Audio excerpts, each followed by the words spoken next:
তোমরা যারা Vidyasagar university third সেমে student রয়েছো, আশা করি তোমাদের এক্সাম সবারই ভালো হচ্ছে। সো অ্যাকচুয়ালি তোমরা আমাকে অনেকে রিকোয়েস্ট করছো যে স্যার এসিসি পেপারের কিছু প্রোভাইড করতে। সো তোমরা অনেকেই জানো আমি আউট অফ স্টেট ছিলাম, আমি ফিরেছি। তো আমি তোমাদের অনেকে রিকোয়েস্ট করছো, আমার খারাপ লাগছে। তো আমি তার জন্য তোমাদের কিছু হেল্পের জন্য আমি তোমাদের এই কোশ্চেন্সগুলো জাস্ট আপলোড করে দিচ্ছি। আশা করি এগুলো যদি দেখো তাহলে কালকের এক্সাম ভালো হবে। আমি আমি এটা মানে আমার বিশ্বাস রয়েছে।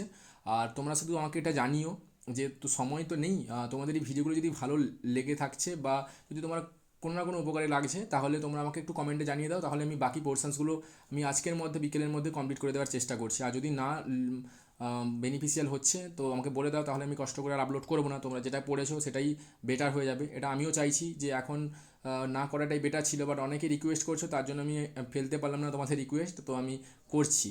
ওকে, শুধু জাস্ট জানাও তোমার যদি বেনিফিশিয়াল হচ্ছে বা উপকারে লাগছে, তাহলে আমি কিন্তু ওয়ান বাই ওয়ান টপিকগুলো দিচ্ছি। আর একটাই কথা বলবো, যদি এগুলো দেখে যাও কালকের এক্সাম কিন্তু ভালো হবে, এটাই আমি 100% সিওরিটি দিয়ে বলতে পারি। ঠিক আছে, আর একটা কথা বলবো, যদি চ্যানেলটিকে প্রথম ভিজিট করে থাকছো তাহলে আমরা বলেছিলাম আমরা একটা Vidyasagar university under English honours একটা ফ্যামিলি ক্রিয়েট করতে চাইছি। তোমরা সঙ্গে থাকতে পারো, সাবস্ক্রাইব করে এবং তোমার বন্ধুদের সঙ্গে শেয়ার করে দিতেও পারো। চলো, তোমাদের বিভিন্ন সেগমেন্টে ভাগ রয়েছে এসসিসি, আমি একটা জাস্ট ডিভিশন নিচ্ছি। দেখো, যেটা রয়েছে teaching English method and approach. কী কী মেথড দরকার তুমি যখন একটা ইংলিশ পড়াবে, ওকে, ইংলিশ সাবজেক্টে পড়াবে, তুমি কী কী মেথড ইউজ করবে অ্যাকচুয়ালি। সো দেখো, প্রথম যেটা বলা হয়েছে, method of teaching English, the following method are adapted to teach English in India.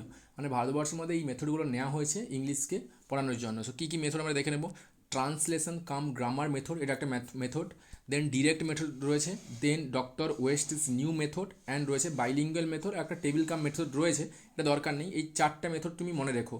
কালকে হয়তো আসবে মেথডগুলো আলোচনা করতে 10 মার্কসে, তোমাকে কিন্তু এইভাবে লিখতে হবে, বা 5 মার্কস আসবে, তুমি একটা একটা পোর্শন উঠিয়ে নেবে। ঠিক আছে, তুমি বড় হয়েছে, বুঝতে পারছো। তো প্রথম আমরা চলে যাব ট্রান্সলেশন কাম গ্রামার মেথড। আমি খুব তাড়াতাড়ি বলছি যাতে তোমার সময়টা খুব বেঁচে যায়। ওকে, তো প্রথম বলা হচ্ছে, দেখো ট্রান্সলেশন কাম গ্রামার মেথডে কী বলা হচ্ছে, it is one of the oldest method of teaching English in India. এই যে ট্রান্সলেশনস করে করে পড়ানো, এটা যে সবচাইতে oldest. It is also known as the classical or traditional method, এভাবেই লিখবে। ও so translation of each word and every word আর phrases or sentence is done. প্রত্যেকটা ফ্রেজকে, প্রত্যেকটা ওয়ার্ডকে ট্রান্সলেশন করা হবে তোমার মাদার টাঙ্গে। That is the mother tongue dominates in method. তাহলে কী হচ্ছে, মাদার টাং কিন্তু এই মেথডে ডোমিনেট করছে। ঠিক আছে, এভাবে আমরা ইংলিশ পড়িয়ে থাকি, এটা অনেকে বুঝতে সুবিধা হয়। সো দেন আমরা দেখে নেব ডিরেক্ট মেথডে কী বলছে।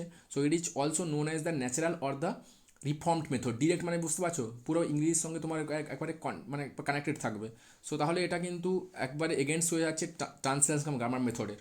সো সেই লেখা হয়েছে, দেখো, it evolves as a reactions against the translation cum grammar method. বুঝতে পারছো, ডিরেক্ট বলছে যেহেতু। The real aim of this method, এটা এই মেথডটা নিয়ে আসার কারণটা কি, is to make the learners acquire a real command over the language without interventions of the mother tongue. কোনো রকম মাদার টাং ইউজ করা যাবে না, এবং ডিরেক্টলি ইংলিশেই বলা হবে, মানে যেটা ইংলিশ মিডিয়াম স্কুলগুলোতে পড়ানো হয়, যাতে তোমার ইংলিশের উপর একটা ডিরেক্ট দক্ষতা আছে। সো এটাই। সো নেক্সট দেখো, ডক্টর ওয়েস্টসেস নিউ মেথড, এটা কি হয়েছে। So it was devised by doctor Michael West. তিনি দিয়েছিলেন এই মেথডটা, who was the principal of training college and director of the education in Dhaka university. So এটা ইনি বলছেন, it revolt against the direct method. এটা কিন্তু ডিরেক্ট মেথডের বিপরীতে কিন্তু কথা বলে। So it gives the priority of reading and selected vocabulary. তো যখন এই মেথডটাকে ইউজ করবে ডক্টর ওয়েটসের মেথড, তিনি প্রথমে টেক্সটটা পড়ে নেবেন। তো তারপরে কী হবে, তিনি ওটা রিড করবেন, এবং যেটা ডিফিকাল্ট ভোকাবুলারিগুলো রয়েছেন সেগুলো স্টুডেন্টের কাছে বোর্ডে বা কোথাও লিখে দেবেন, উনি যাতে স্টুডেন্টটা পরবর্তীকালে বুঝে যায়। এটা হচ্ছে ডিরেক্টর ওয়েটসেস নিউ মেথড। মানে এই মেথডগুলো অ্যাপ্লাই করে কিন্তু আমরা ইংলিশগুলো পড়িয়ে থাকি। সো এটাই আছে রয়েছে। দেন রয়েছে বাইলিঙ্গুয়াল মেথড। বাইলিঙ্গুয়াল মেথডটা কি, দুটো ইউজ করা হবে, যেটা আমরা বেশি ইউজ করি। So it was developed by the CJ Johnson in late 1916 century.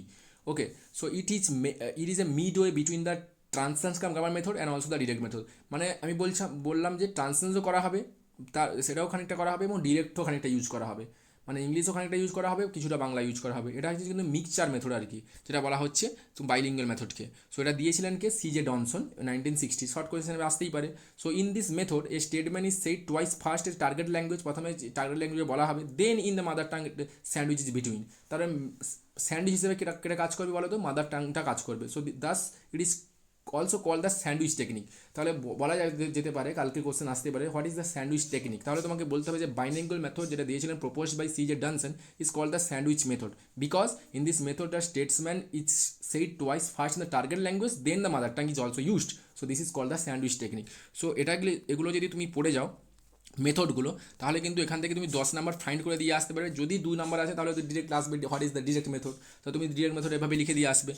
তো আসতেই পারে ট্রান্সলেশন কাম গ্রামার মেথড, একবারে ইজি রয়েছে। একবার যদি দেখে যাও আমি ইজি ল্যাঙ্গুয়েজগুলো ইউজ করেছি যাতে তোমাদের ইজি ফিল হয়। সো এটাই আমি বলবো, যদি ভালো লেগে থাকে তাহলে সাবস্ক্রাইব করে সঙ্গে থাকো, আর যদি চাইছো যে এরকম ভিডিওগুলো দিতে, তাহলে কিন্তু আমি তোমাদের ফরওয়ার্ড করে দিচ্ছি এখনই, যেহেতু আমি সময় পেয়েছি। আমি ছিলাম না, আমি বাড়িতে বারে বারে বলছি, তার জন্য আমি কিন্তু অনেক আগে দিতে পারতাম। তোমরা অনেকেই জানো আমি পোস্টও করেছিলাম। আমি দেখছি তোমাদের জন্য অতটা কী করতে পারি। থ্যাংক ইউ সো মাচ সবাইকে ওয়ান্স এগেইন।